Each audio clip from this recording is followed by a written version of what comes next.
Hello, everyone. Welcome into Hawkeyes Live right here at the Voice of College Football. Getting started a bit late, but glad to see everyone. Leave those comments and questions in the chat. We are getting revved up and right on time with me, Corey Brada from the Hawkeye of the Storm. So for the next 60, we're talking football, even though I know that maybe we could have a contest as to whether we will say the name Deacon Hill or the name Caitlin Clark more in the next 60 minutes. But this is a football show, and I know all of you would rather hear about Caitlin Clark for the next 60, but we are talking football. We got Corey Brada here, of course, from the Hawkeye of the Storm. Even though we can't see Corey, as long as we can hear from him, that's good enough for me. I promise I'll be putting myself on camera here soon, Mark, but very good. You're good. I'm just happy to hear you say that you think it's more likely that we hear the name Caitlin Clark more than Deacon Hill. Now, I am curious, for someone like myself that's so involved with covering Iowa women's basketball right now, you're not immune to the fact that the knowledge that they're in yet another Final Four. But I am curious to know how much your Twitter timeline, if any, includes Iowa women's basketball, Caitlin Clark stuff. Like, from my perspective, it's most of what my timeline is right now. But from your perspective, someone who doesn't follow the sport, how much do you hear about it?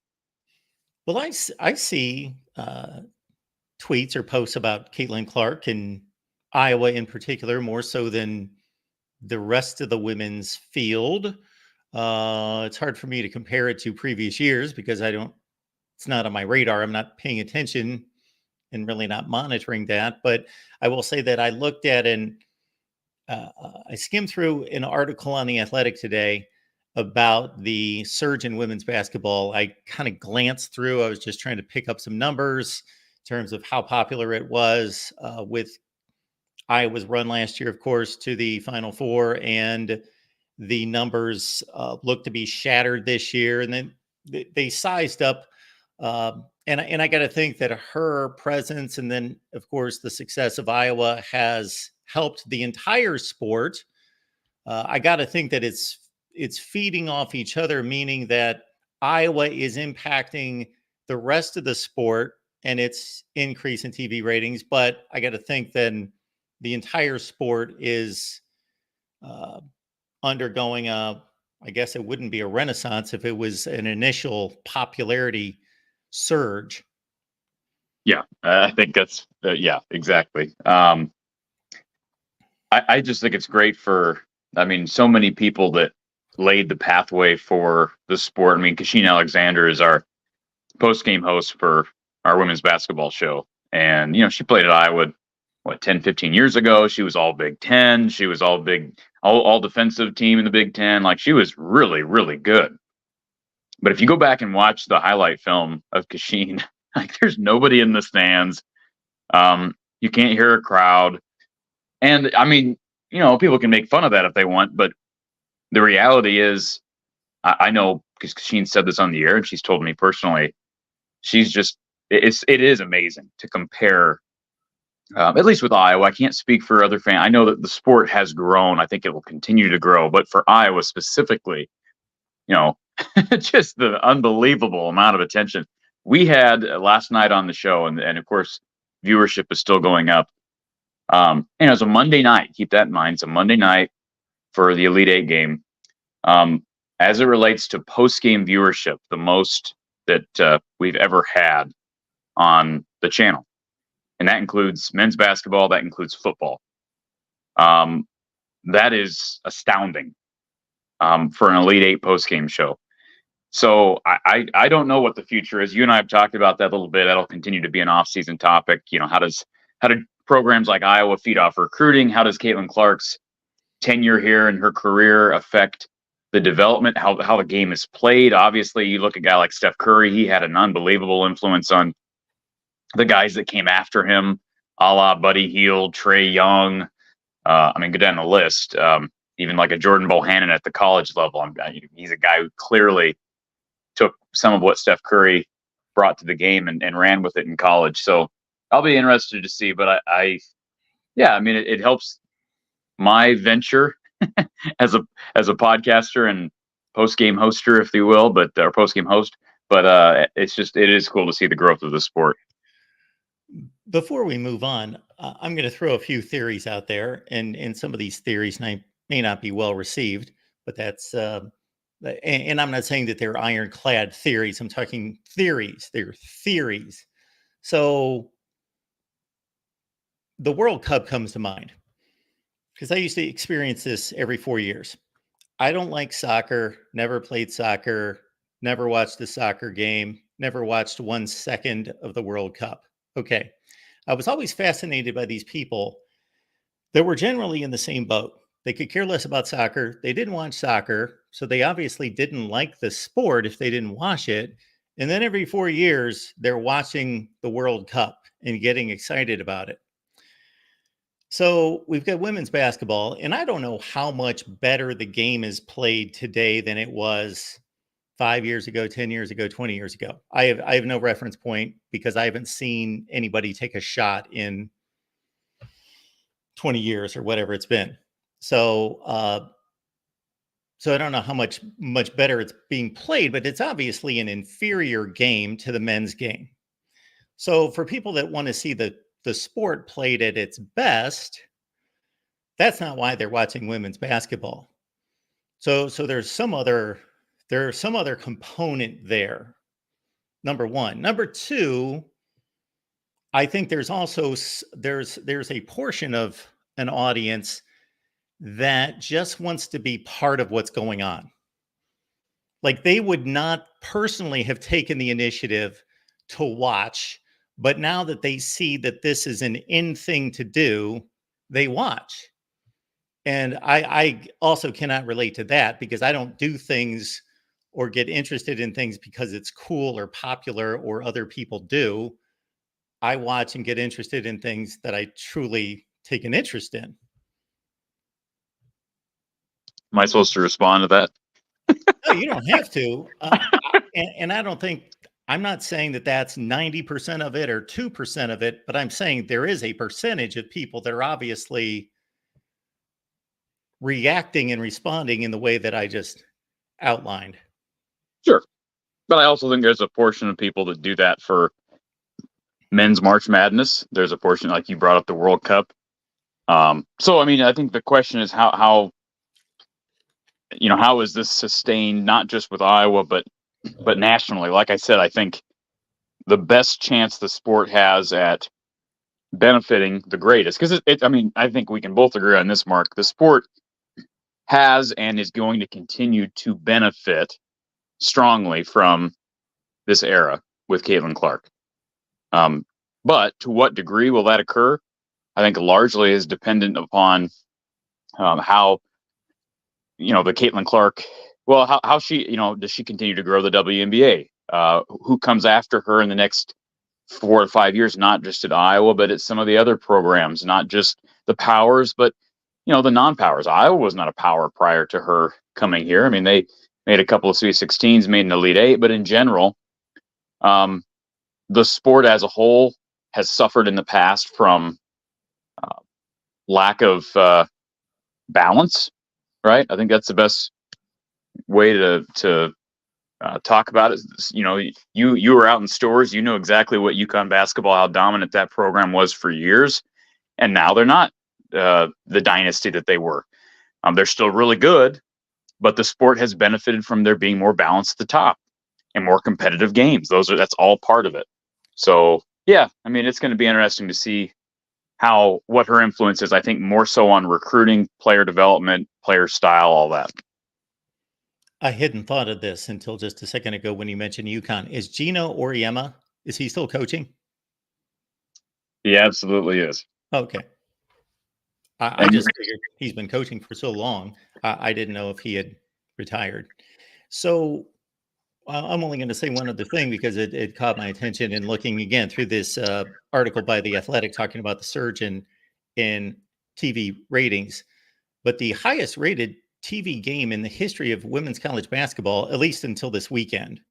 I don't know how old this article was written, like sometime this weekend. So maybe it was up until Iowa's last game or something. I don't know. But anyway, it was I don't remember who was playing Stanford and somebody in 1992. So I don't know what spurred that surge on, but in 1992, there was a game that had like 15 or 16 million viewers. I have no idea. That's interesting.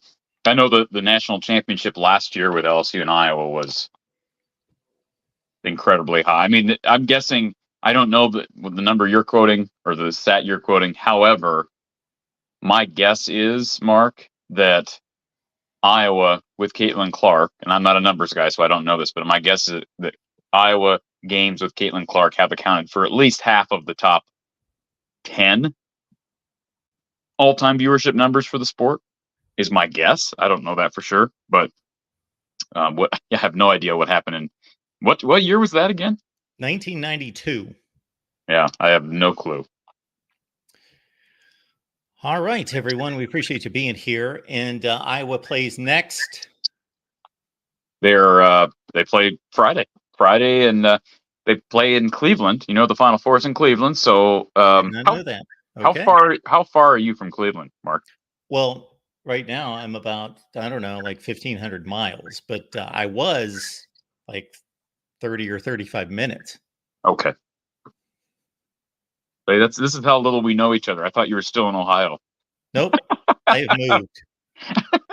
have moved. I'm in a different location, and that's why we've got blank walls everywhere. Yeah, I was just 30, 35 minutes away from downtown Cleveland before. Okay. So you were closer to Cleveland than you were closer to Cleveland than you were to Columbus. Oh yeah. Yep. 2 hours plus from Columbus. I'm wondering why they put the Final Four in Cleveland. But, well, I know it was in Dallas last year. I think they just kind of rotate cities. I'm sure based upon, I'm guessing based upon what these communities, these venues, and organizations are able to bid. I would assume. Folks, this is Iowa Hawkeyes Live. Corey and I get together every Tuesday at 5:30 Eastern, 4:30 Central. So we know you're geared up for Friday's game. We are going to talk some football. We're going to run down the running back room. We've looked at the quarterback position and offensive line. And want to make everyone aware that we are simulcasting on X, Instagram, and Facebook as well. And I think this is a pretty good little trio of running backs that Iowa could be throwing out there this year. So we'll start with the senior, the junior, and the sophomore to be here with Leshawn Williams, who I'm going to release a running backs ranking in the Big Ten, and he's discussed. We got Caleb Johnson, and we've got Jazz Patterson, who there was a burst of time. Was that this past season? I'm losing track now. Or the end of the previous season where it looked like Jazz Patterson was kind of like the latest thing. Like he just, for about 2 games, he looked like the best back. And I know he was getting an opportunity because of injuries, but I think a lot of that was the game at Iowa State. Remember, he busted one on a, let's see, what play was that? Was it a draw? It was a counter. I believe it was a counter. And Iowa ran more counter this year than they really ever have under Kirk. But, he got hurt. Caleb was hurt for a while. I still think that Leshawn is the most complete. I think Jazz Patterson is behind him, and I think Caleb Johnson's in 3rd place. Now, I don't know if that's how things are going to turn out as it relates to the depth chart. We saw Jazz really, I think in the bowl game, did he even get more than 2 or 3 snaps? I'm not sure he did. There was talk in the offseason, some scuttle on message boards and whatnot that he might be leaving. That could still happen. Remember, they got to get down to 85 scholarships.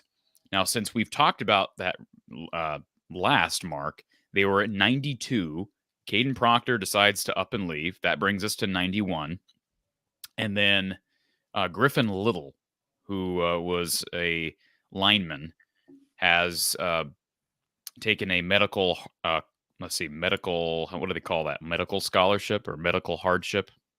Yes. Look, look that up to make sure I have the right terminology. Anyways, he's off scholarship. He's off football scholarship for Iowa, so he is not going to be playing football.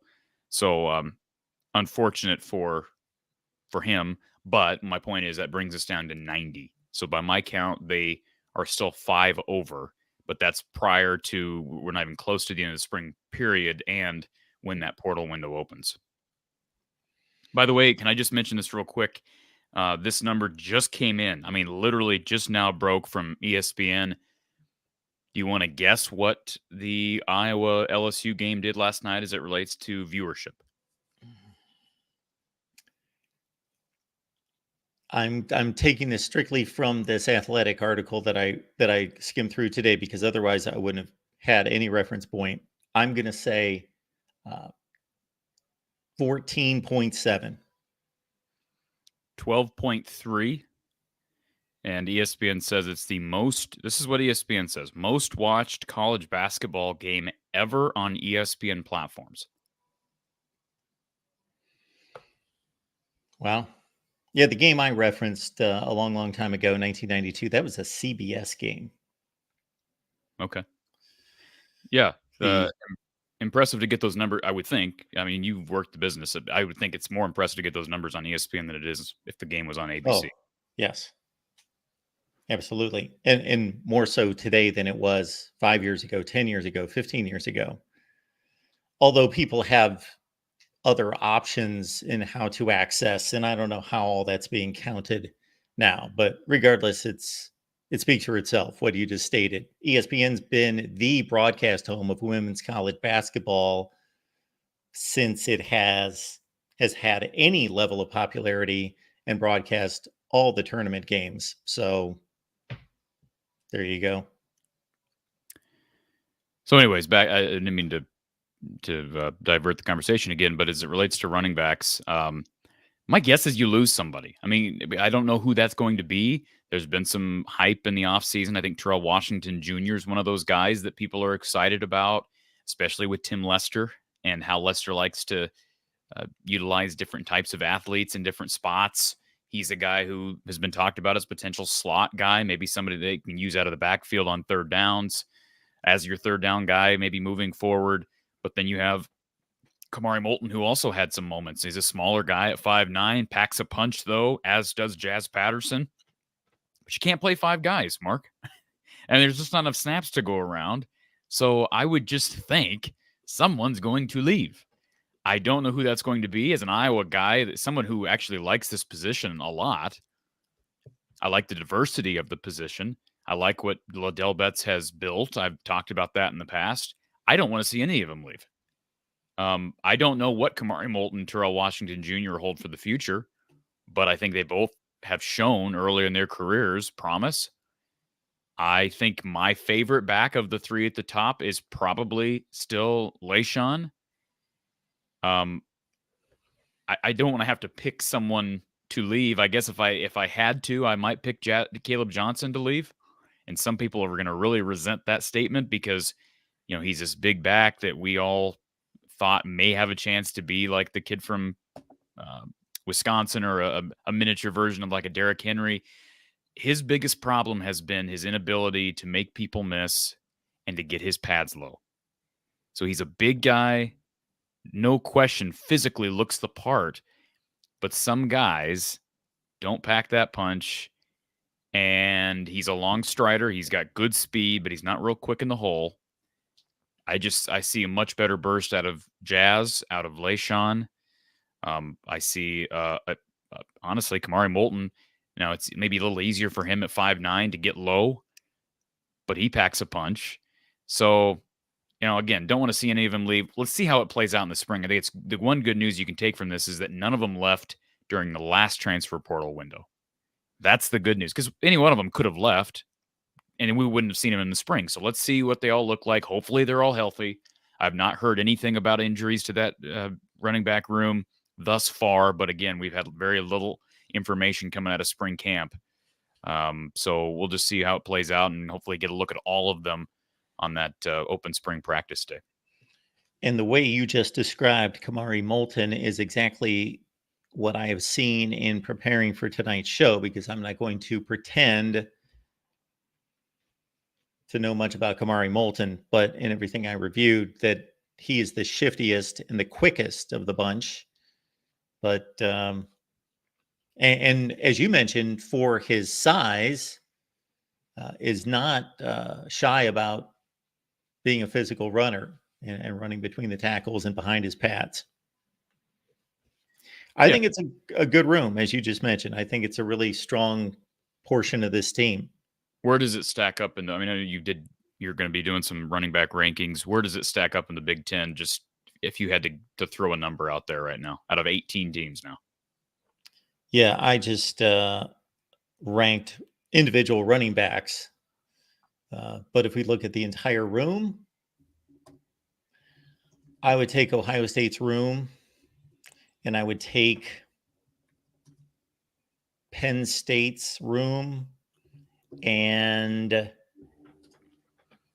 probably still Michigan. That's it. And there's a couple more that are in the same tier.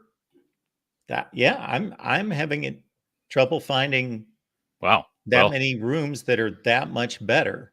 I would say those three are decidedly better, and probably Oregon. I'm going to say the same thing that I probably said last year about the run game.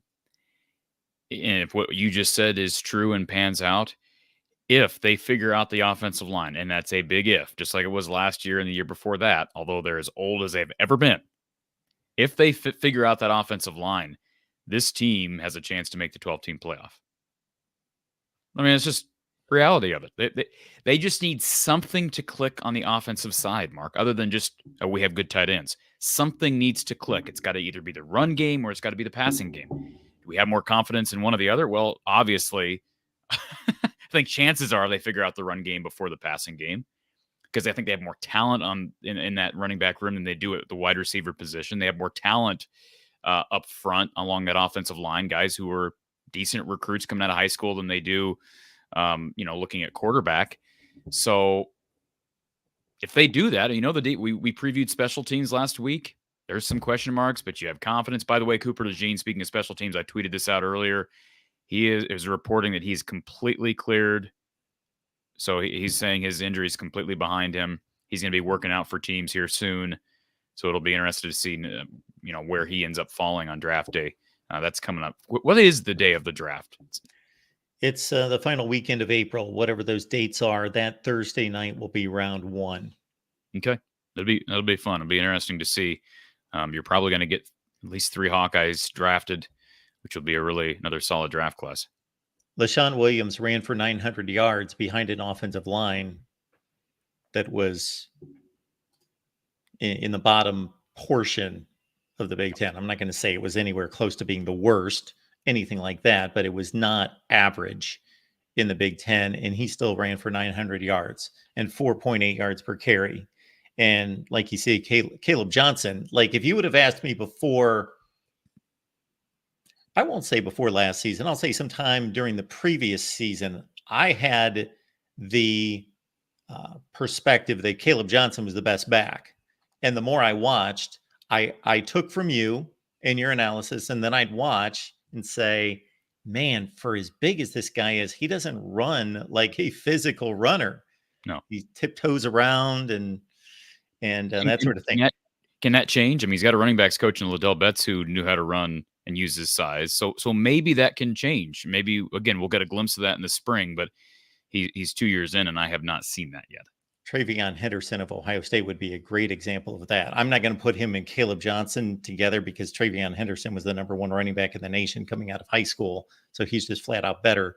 But he danced around and all of that up until last season. And last season, I don't know what got into the guy, but he was lowering a shoulder, driving people.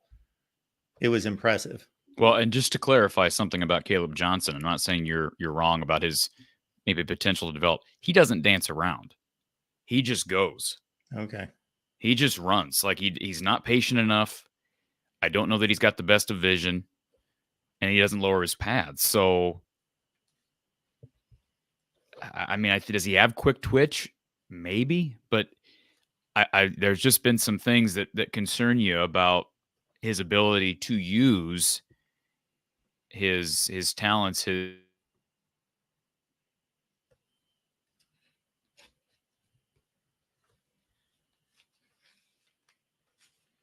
Corey, if you're still with us, or if you need to drop out and come back in.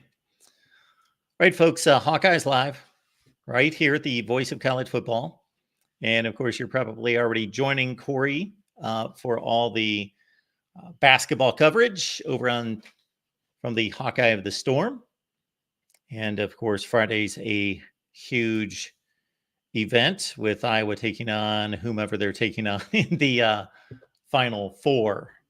UConn. But, it's UConn. Okay. I didn't even know they played LSU until I heard you say that. I knew that they played somebody. I checked in during your show.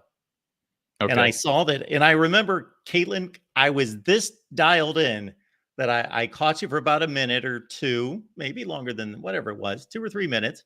And I saw your cowboy hat. Very nice.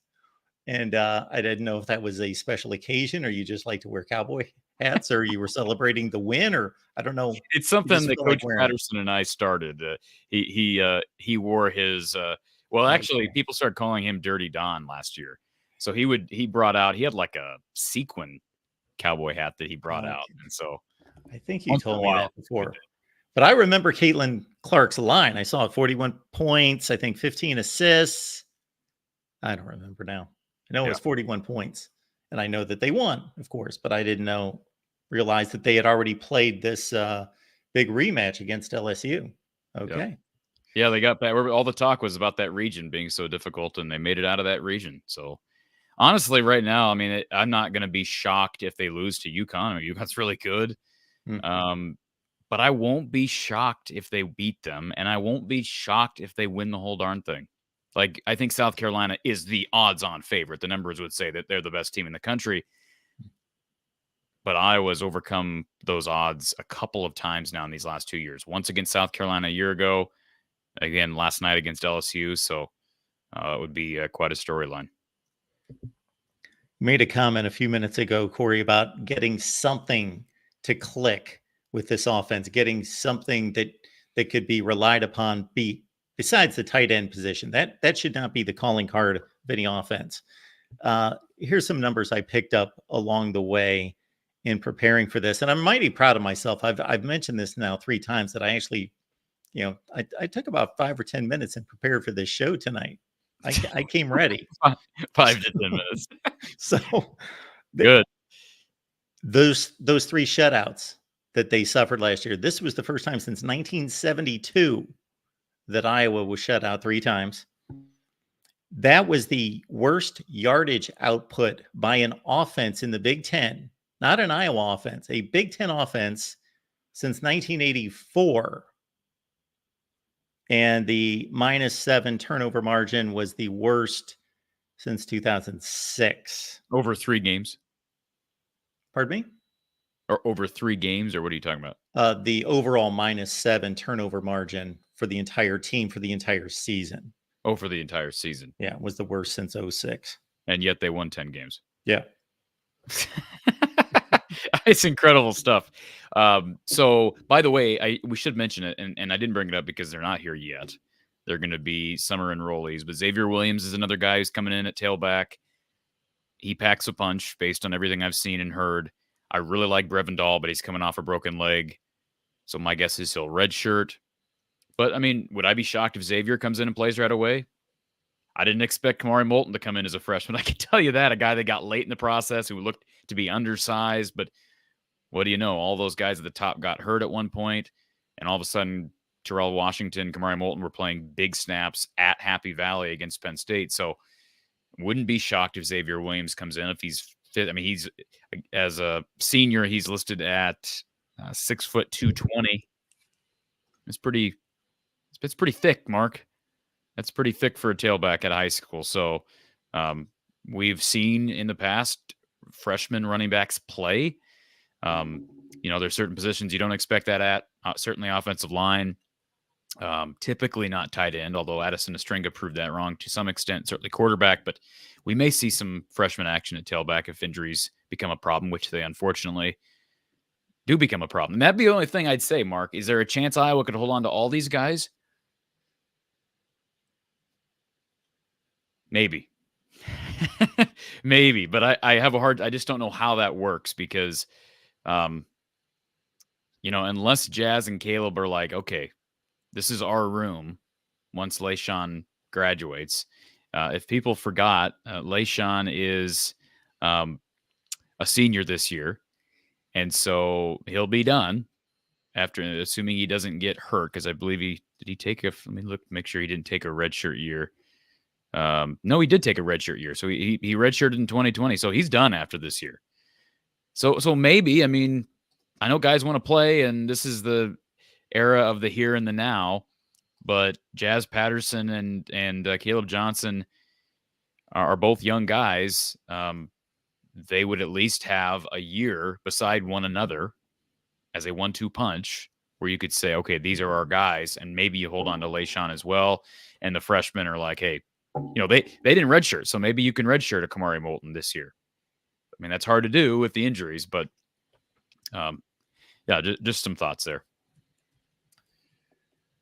We have about 130. Let me add 4 games, right? You play the 4 games, you can still hold on to that redshirt year. So, maybe that can be an approach if you're Iowa, that, hey, our plan is to redshirt a guy like Kamari or a guy like Terrell, but we're not afraid of playing him.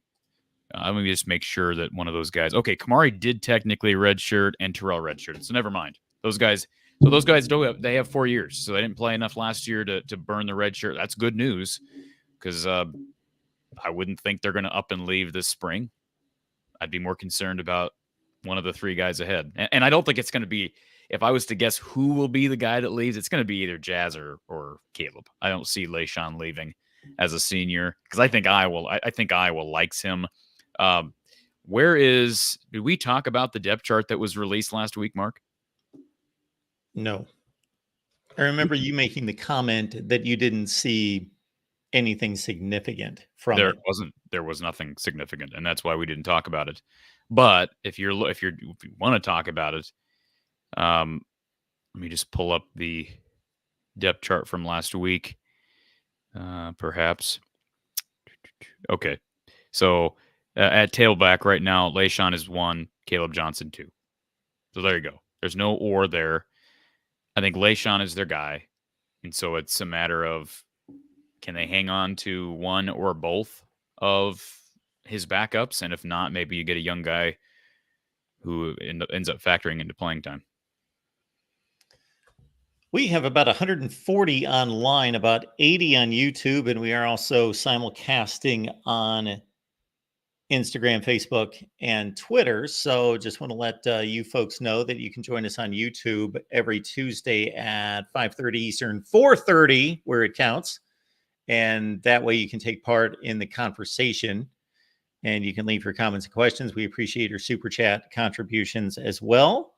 And as you see the banner on the screen there, Wake Up College Football premieres April 15th at 8. That's not a typo. 8 a.m. Eastern time. You can join me for a different kind of Voice of College Football show in a couple of weeks. Mark, this might be a bit of a rhetorical question, but I'll ask you as a nonpartisan person here involved. How much does Caden Proctor's drama hurt this room that we're previewing today? How much does one guy of his status and talent level leaving, when he did, although they didn't get into spring ball, he did leave unexpectedly, how much does that hurt this running back room? If he progresses into being the kind of player that we anticipate him to be, I will also take from a comment that you made last week that one player along the offensive line, certainly you want superstars along the offensive line, but you brought up a great example recently with Tyler Linderbaum. He played on pretty porous offensive lines, and he was the best best center in college football. And he is starting did start as a rookie in the NFL for a really good football team. He's that good and he could only do so much. So when we think left tackle, we think quarterback protection first and foremost. But Caden Proctor wasn't a great player last year. So it's more about potential and what he could be. I think there are a lot of factors involved. It depends on how good the depth would have been behind him. And now is, as we talked about with Tom Kakert last week, who are those guys that are going to be thrust into a position of getting more snaps or starts because of Proctor not being there? So it's substantial. And I don't want this to, we're going to probably turn, I'm guessing we'll preview the offensive line next week. So I don't want this to turn into an O-line preview, but the guys that are going to be playing more because he's not there are old and experienced. So, I mean, either they step up or not. And I know some guys just it never clicks. But Mason Richmond's likely going to be your left tackle, almost assuredly. You know, health is going to be the question mark there. Logan Jones he's one guy that sounds like he's been dinged up during spring. We know that, but boy, he's a senior, senior tackle or senior interior guy at center. Connor Colby's back. He's a senior now. His career has flown by. Jennings Dunker is a junior. Nick DeYoung is a 6th-year senior. You know, I mean, that's not a great sign. Bo Stevens is a junior, Mark. Tyler Ellsbury is going to figure into the interior of the line. He's a senior. They're experienced everywhere. They're old everywhere. Like, that's not good. Well, what do you mean it's not good? It's not good that they haven't. Yes. The likelihood of somebody stepping up and becoming some like all-conference level guard as a senior when he never was anything close to that. Well, then, if that's the case, if Iowa viewed it the same way as you do, why, with the exception being Caden Proctor, who kind of just fell back into their lap during the offseason briefly, why haven't they been like hitting the portal hard at offensive line? You know more about the offensive line by eons than I do. I just watch the games and give it a little more analysis than that. Kirk is a big advocate for experience, and I agree with you. There have been examples of bad experience. Okay. I hate to bring up names. I hate to say it. I'm going to say it. Levi and Landon Paulson were like 5th-year seniors, and they were horrible in 2019. They were. I mean, it's nothing against them personally. I'm just saying that on the football field, they were not good. So Iowa State and Matt Campbell have been eating Iowa's lunch in regards to running back talent. I think Iowa State, you give credit to Iowa State for one thing. They've done a nice job of identifying and developing. But like, see, where was Brevin? Let's see where Brevin Dahl was. He was in the state of Iowa. And we're looking at this current class. He was the top ranked running back in the state of Iowa. So I know that's anecdotal, but I think we can easily bring that up. It seems like this comment is coming from Iowa State producing 2 really good NFL players in the last 5 or 6 years. Yeah, I mean, I'm guessing. Maybe he's not just talking about in-state talent. They've got the kid who, again, I'm not in football mode right now, Mark, other than this show. The kid that really emerged there late in the year, Abu Sama, he's going to be special, and I credit to him. I mean, you know, they lost a guy or two in the portal during the offseason because of his transcendence and what he did down in Manhattan during that snowy game down at Kansas State. But yeah, a lot of it's because of what we saw from David Montgomery, what we saw from what's his name, who's out at New York. Yes. I can't come up with his name either. But but as soon as I said that, I'm thinking they've produced 2 Breece Hall, 2 good NFL running backs in the last 5 years. Yeah. And again, there have been some guys, one of which was one of the backups at Iowa State this past year. I think he got busted for gambling. He was involved with that. Was it Brock? What was his name? Was it Brock? Somebody will tell me. But anyways, that Iowa passed on. Iowa kind of passed on him and moved along. And I believe that was the whole Tyler Goodson recruiting battle. And so, I mean, I don't think Iowa's been over recruited to a large extent by Iowa State at that position. They've been better at developing guys. They've certainly been better at identifying the lower tier guys that end up developing. Thank you, Kentavious. Jairell Brock is a guy that Iowa was in on at one time.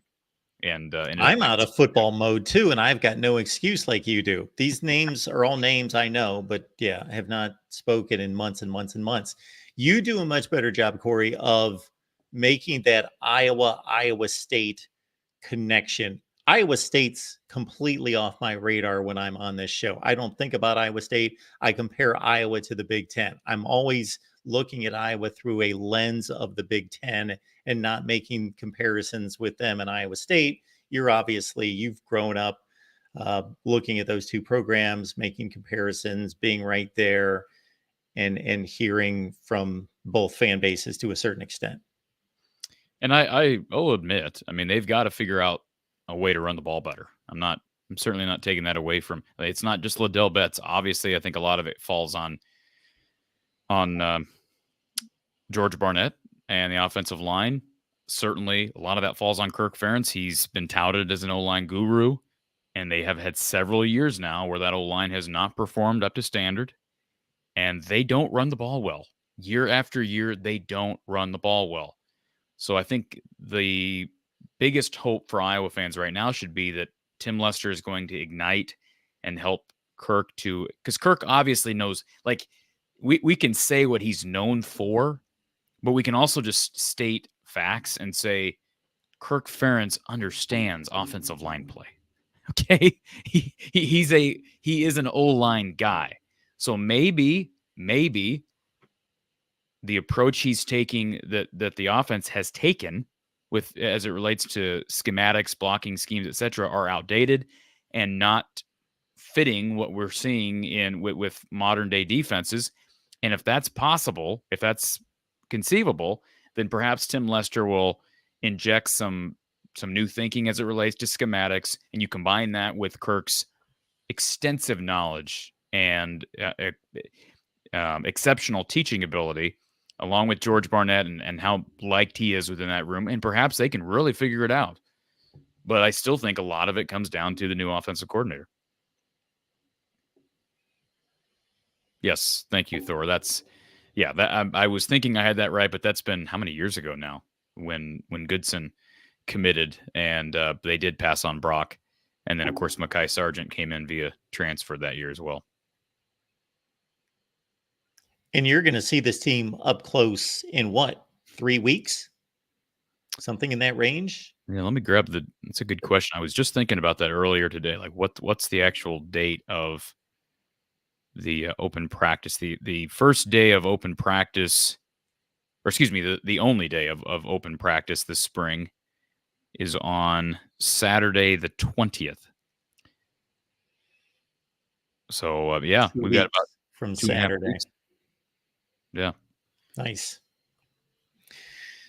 Folks, if you're just hungering for spring football analysis, this reminds me that we will be live after the Clemson spring game on Saturday at 8 p.m. Eastern time. So how often are these spring games happening on television right now? I mean, have they been going on for several weeks?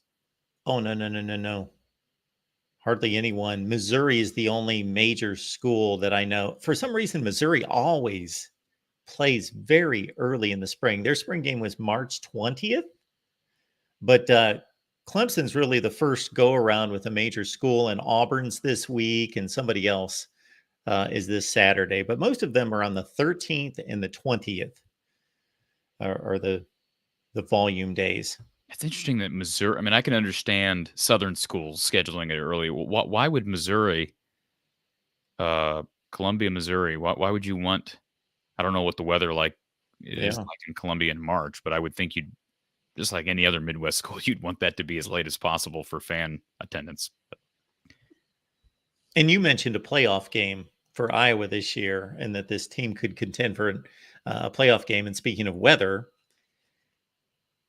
can you imagine the excitement? And I know you all are experiencing this right now with Caitlin Clark and the women's basketball team. So you can fathom to a certain extent, but Iowa hosting a college football playoff game in December.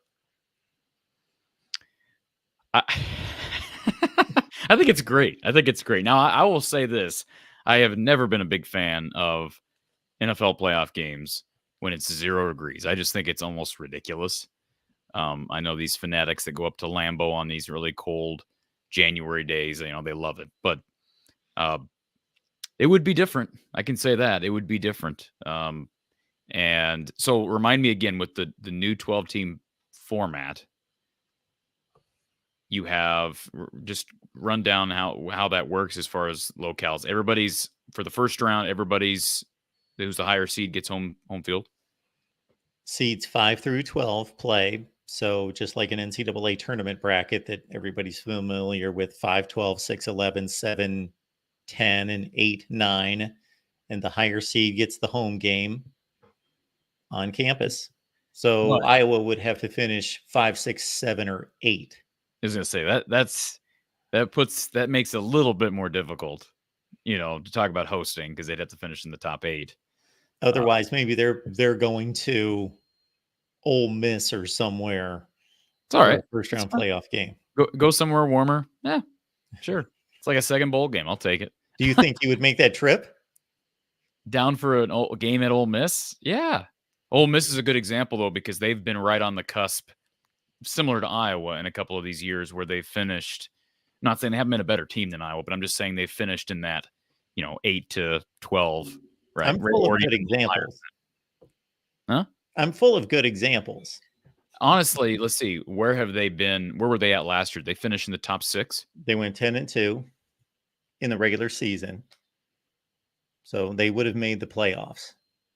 Ole Miss. Where were they at? Where would they have been seeding wise? Oh, I've done this. I don't like 8 or 9, somewhere like that. Okay. They would have made it 2 years prior to that as well. I have a video idea for you, Mark. Here's what I want you to do this week. Okay. I may or may not take you up on that, but I'm sure you've done this. Well, kind of what you just implied. You've done this kind of thing before, but I want you to go back and at least starting with this past year and just continue until interest completely dissolves.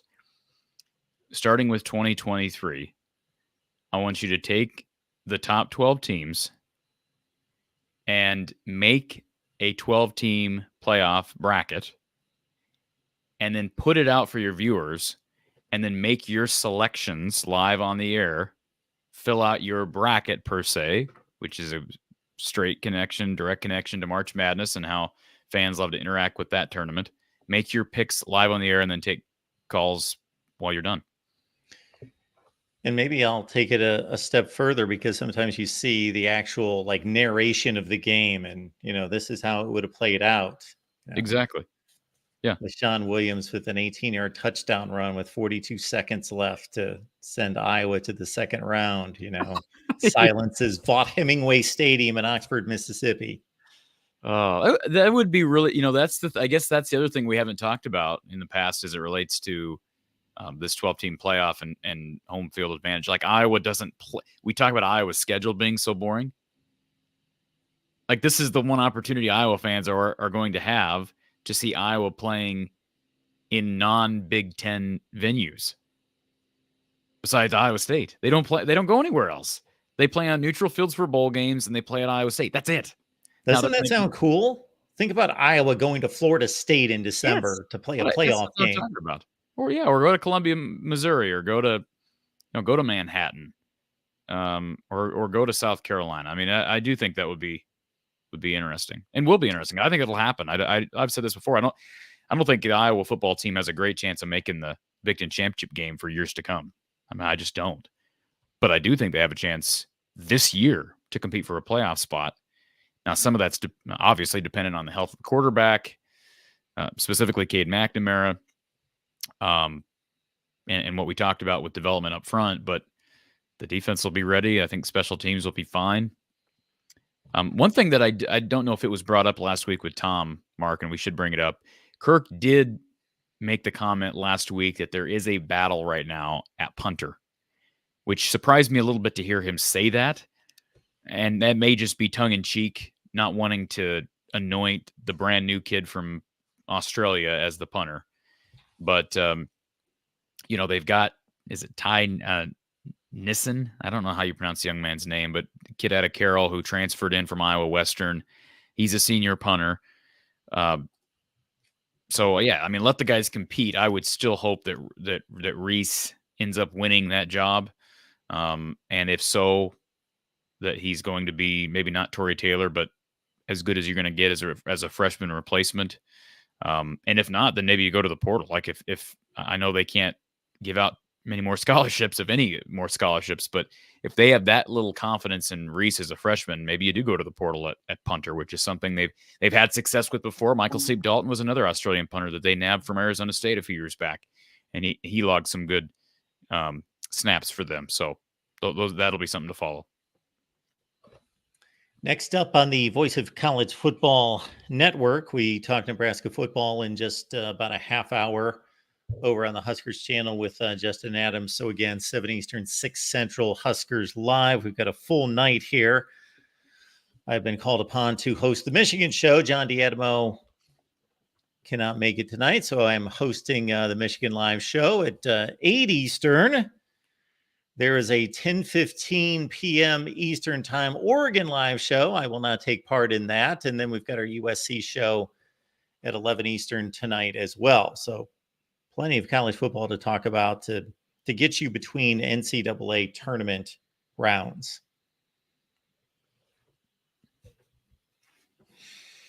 Sounds good, Mark. Very good. Yeah, we have. When are we going to?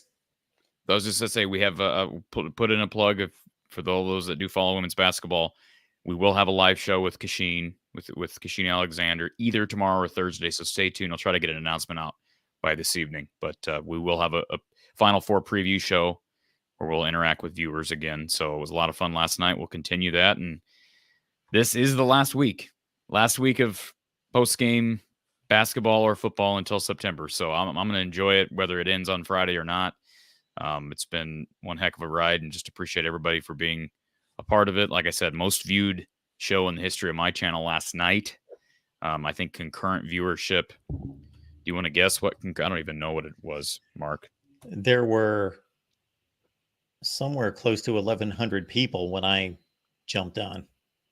Let's see. Concurrent viewers, 11:45 last night. So I don't know that that's a record. I think it probably is, but I know the total number's a record, and people are still watching. So fun to be a part of. It's something that I debate when we went into this year. I'll just be open about this. I wasn't sure how I was going to be able to cover women's basketball postgame stuff, and Kasheen has been a blessing. So. We'll enjoy her as long as we've got her, and enjoy this team as long as we've got them, including obviously Caitlin Clark. Excellent.